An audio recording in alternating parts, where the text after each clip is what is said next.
Olá, turma. Bem-vindos à nossa disciplina Teoria Psicanalítica, nessa parte EAD, né? Na qual a gente vai continuar com as nossas discussões que a gente está fazendo em sala, mas dessa vez avançando um pouco mais no conteúdo, né? Bom, hoje a gente vai discutir aqui um dos capítulos mais significativos da história da psicanálise, dos mais polêmicos, dos mais controversos e dos mais marcantes, né, da história da construção de Freud, da psicanálise, né? Bom, mas antes de chegar nesse capítulo, a gente vai fazer uma breve discussão de como Freud estava elaborando a sua teoria, né? Bom, a gente está vendo em sala de aula que Freud estava atendendo as histéricas, atendendo os neuróticos de forma geral, né, que chegavam ao seu consultório, e ele estava compreendendo que existia então um mecanismo de recalcamento, né, que é a defesa do ego diante de uma representação incompatível. O que é isso, né? Diante de algo traumático, que poderia ser qualquer experiência que cause medo, dor, sofrimento, o ego vai se defender, vai querer apartar aquela lembrança da consciência, né? Então Freud vai identificar que essas experiências elas não são apagadas, elas ficam apartadas da consciência, mas continuam tendo efeitos através dos sintomas, né? Na histeria, por meio da conversão histérica, né? Onde esse afeto, por não conseguir ser descarregado, ganha o corpo, então vai ser originado um sintoma corporal, né? Que vai simbolizar o conflito traumático, digamos assim, né? E na neurose obsessiva, Freud vai desenvolver essas ideias em alguns textos logo após esse livro que a gente está estudando, que é o Estudo sobre Histeria, que o neurótico obsessivo ele vai ter várias características como a conscienciosidade, os seus pensamentos ruminantes, seu apego às regras, às normas, né? Como defesas diante de ideias que são incompatíveis, que trazem culpa, que trazem constrangimento ao ego, né? Bom, nesse livro Estudo sobre Histeria, Freud então está nos falando o quê? Que os traumas ocorrem diante de ideias conflituantes, diante de conflitos, diante de ideias que são excessivas para o ego, que a pessoa não consegue lidar com aquela ideia, né? Então tende a recalcar. Em síntese, né, bem em síntese mesmo, é disso que trata Estudo sobre Histeria. E o que vai acontecer logo em seguida, né?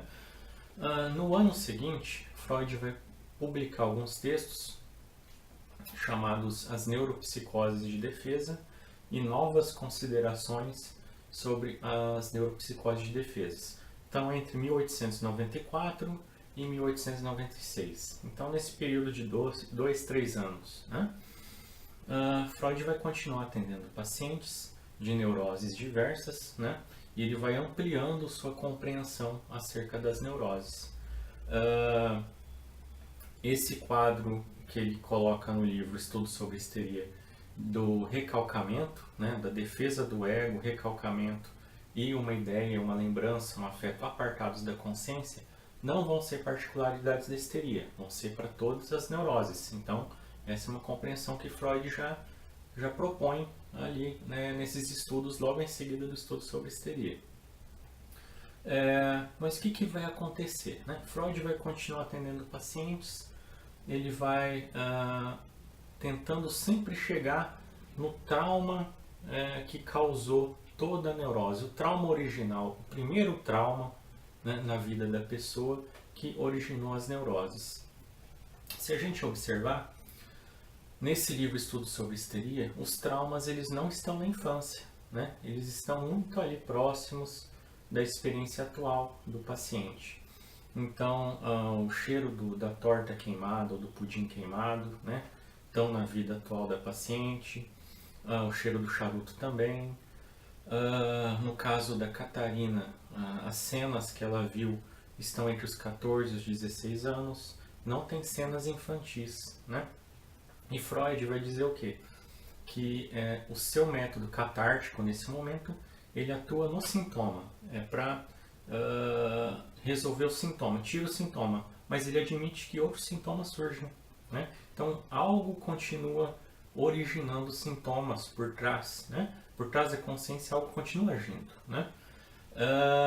Essa é uma suspeita que ele vai lançando, em que ele vai aprofundando então nos seus próximos estudos, nos seus próximos casos, ele vai voltando cada vez mais ao passado remoto dos pacientes, vai procurando traumas cada vez mais arcaicos, mais antigos, né?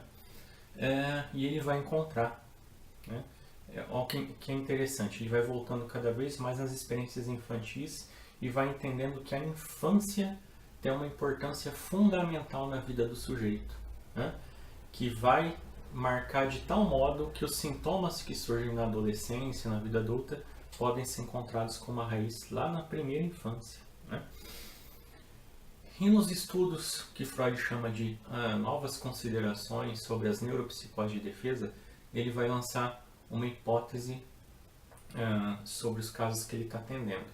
Freud vai divulgar esse texto e vai chegar à conclusão de que os traumas ocorrem muito cedo na vida dos pacientes, na vida dos neuróticos. Ele vai dizer que encontrou casos de traumas que ocorrem entre 1 e 2 anos de idade, 3 anos, 4, 6, 7 anos, né? Ele vai conseguindo então chegar cada vez mais na infância, na mais tenra infância dos pacientes. Através do que? Desse método catártico, né? De tentar buscar junto com o paciente lembranças, memórias, conflitos, né? Então ele vai conseguindo chegar cada vez mais na infância. E o que é esse trauma? Freud vai encontrando algo que o surpreende, que esse trauma vai ser sobretudo um trauma sexual. É sempre uma experiência sexual numa idade que o sujeito não tem como lidar com aquela experiência. E essa experiência sexual se trata de abusos sexuais. Freud vai compilar vários casos em que o paciente histérico foi abusado sexualmente por empregadas, por serviçais, por professores, por parentes, etc., né? Por um irmão mais velho, né? E os neuróticos obsessivos também, eles foram abusados, né? Passaram por um abuso sexual e eles passam a também ser abusadores na infância, né? Então eles começam a ter prazer no abuso de um irmão mais novo, uma irmã mais nova, e essa culpa que surge posteriormente pelo prazer nesse abuso replicado vai originar a neurose obsessiva para Freud. E a histeria seria a experiência passiva de ser abusado, né? Isso fica como um resto enigmático, né? Que o sujeito não consegue entender o que está acontecendo e vai surgir como sintoma na posteridade, na adolescência, na vida adulta, né? Então Freud chega a essa conclusão, né? O trauma fundamental das neuroses é um abuso sexual. Muito bem, a gente tem então essa noção, né, essa hipótese, essa teoria lançada por Freud, que a gente chama de teoria da sedução, nesse momento da construção teórica da psicanálise, né? Então Freud vai compreender que por trás de toda neurose há um abuso sexual. O trauma, né, essa experiência excessiva, vai ocorrer então na infância e sempre vai ser uma experiência sexual, um trauma sexual, um abuso sexual, né? Perpetrado por uma pessoa, por um sujeito que também sofreu um abuso, ou um adulto perverso, né? Um adulto perverso que vai abusar dessa criança, né? Bom, Freud vai levar essa ideia, então, vai escrever um texto sobre apresentando essa hipótese, né? E também vai levar essa ideia para um congresso, vai discutir essa ideia com seus pares, né? E vai ser extremamente rejeitada a sua teoria.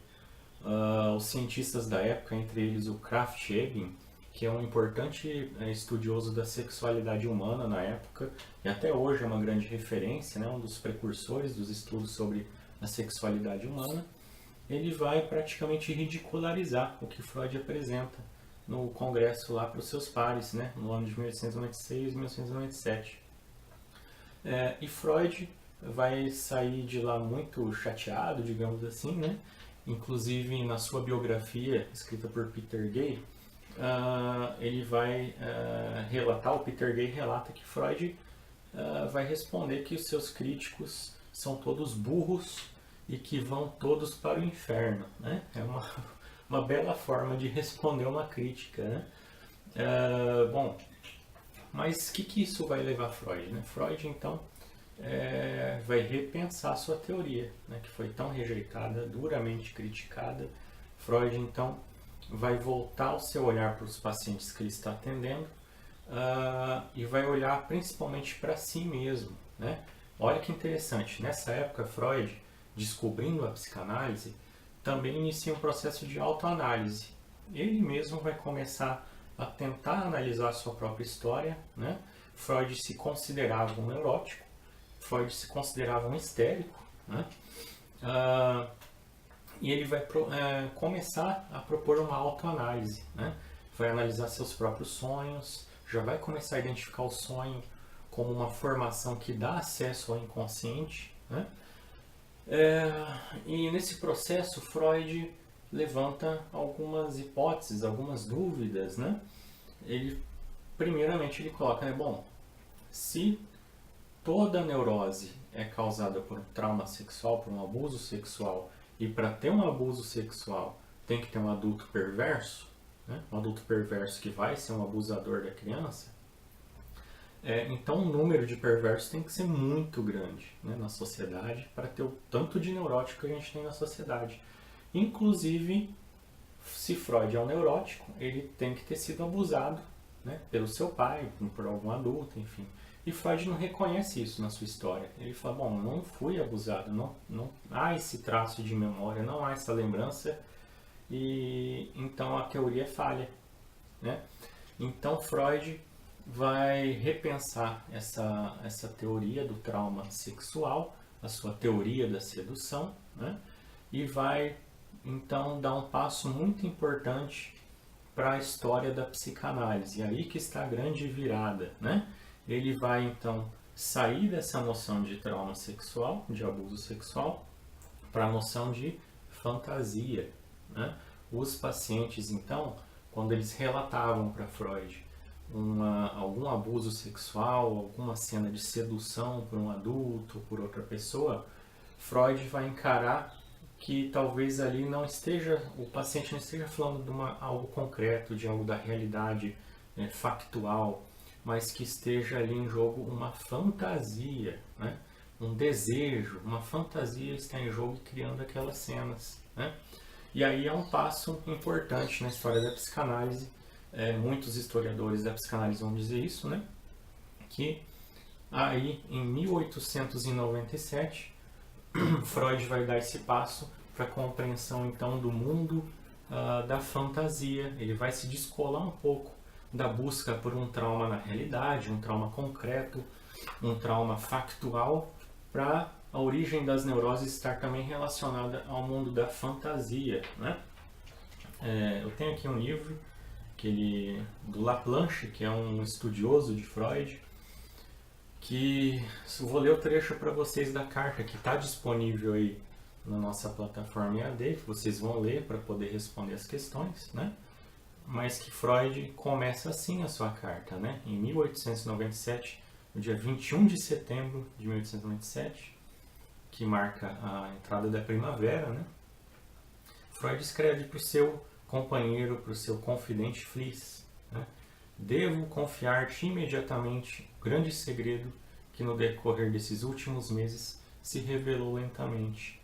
Não acredito mais na minha neurótica, ou seja, não acredito mais na teoria da sedução, na teoria que as neuroses são originadas por um trauma sexual, né? E aí, Laplanche é um autor que vai dizer que Freud nunca abandonou por completo. Ele dá um tempo na teoria, né?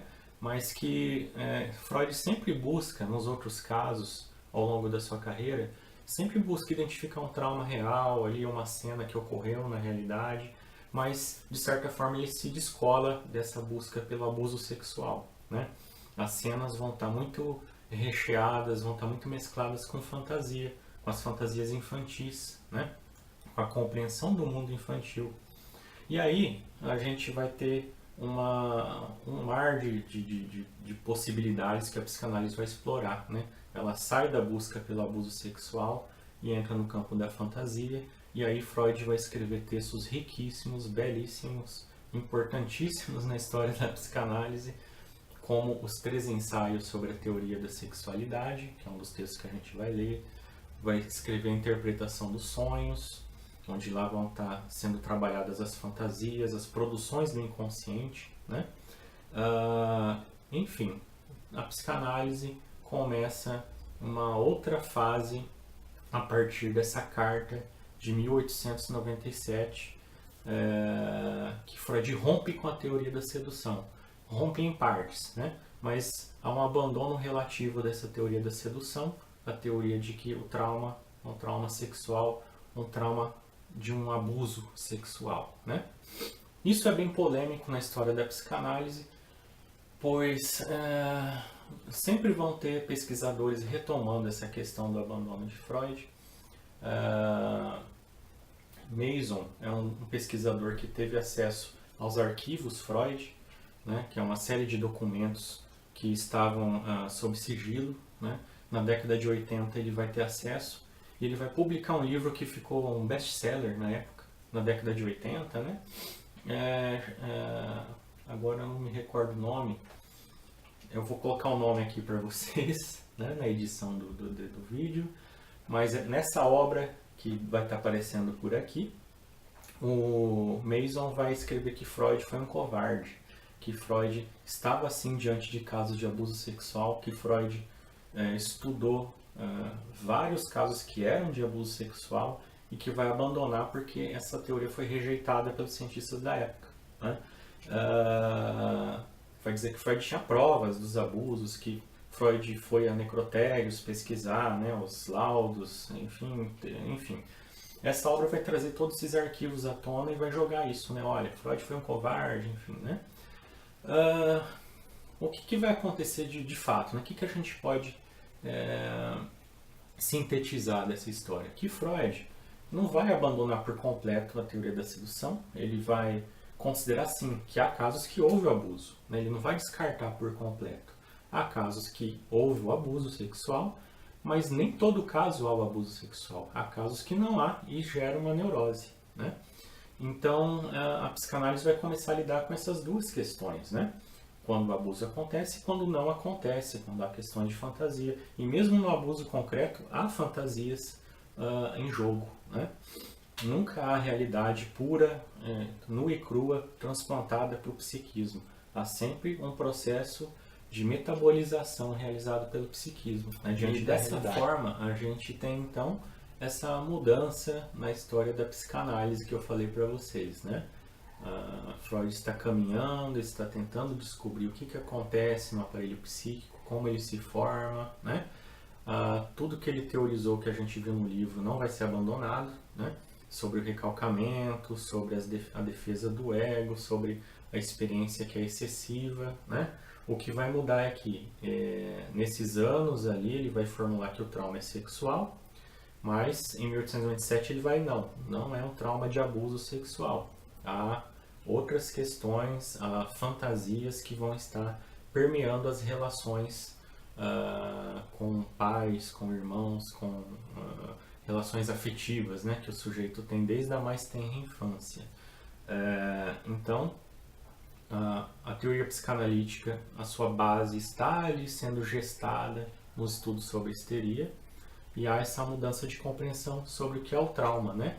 Freud vai continuar compreendendo que a gente vai ter experiências traumáticas, né, nas origens das neuroses, mas o que vai mudar é a natureza do trauma, né? Não vai ser mais um trauma de abuso sexual como ele está teorizando nesse começo, tá? Bom, pessoal, eu acho que é isso. Espero que tenha ficado compreensível, né, essa passagem teórica, esse momento da teoria de Freud. Vocês têm à disposição na plataforma a carta completa de Freud a Fliss em que ele relata os motivos do abandono da teoria da sedução. E então, com base nesse vídeo e na carta, vocês podem responder a questão proposta, tá ok? Qualquer dúvida a gente vai discutir na nossa próxima aula, tá? Matutino segunda-feira, noturno terça-feira, e também estou à disposição pelo meu e-mail institucional, tá ok? Bom, qualquer dúvida, estamos aí para dialogar. Até a próxima!